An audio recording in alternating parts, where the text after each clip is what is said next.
This is the National Weather Service in Grand Rapids. The signal you just heard was our weekly test of the NOAA Weather Radio Warning Alarm System. We normally conduct the test on Wednesdays around 11:15 in the morning. However, if there's a threat of severe weather on Wednesday, we'll postpone the test until the next available good weather day. Be advised that weather conditions will affect the signal quality of the broadcast. We'll activate the warning alarm tone for hazardous watches and warnings in the following counties. On 162.40 megahertz from Onondaga, those counties are Branch, Calhoun, Clinton, Eaton, Gratiot, Hillsdale, Ingham, Jackson, Livingston, and Shiawassee. On 162.425 megahertz from West Olive, those counties are Allegan, Muskegon, and Ottawa. On 162.475 megahertz from Hesperia, those counties are Muskegon, Newaygo, and Oceana.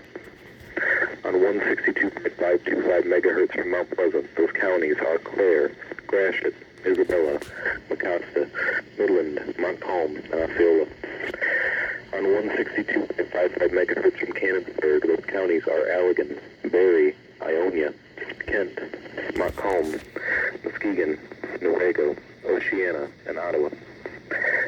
On 162.475 megahertz from Plainwell, those counties are Allegan, Barrie, Van Buren, Kalamazoo, and Calhoun.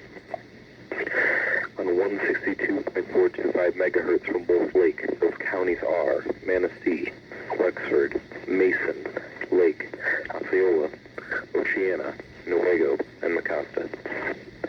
This concludes the test of the NOAA Weather Radio Warning Alarm device.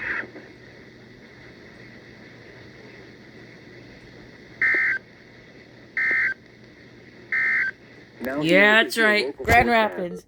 Grand Rapids.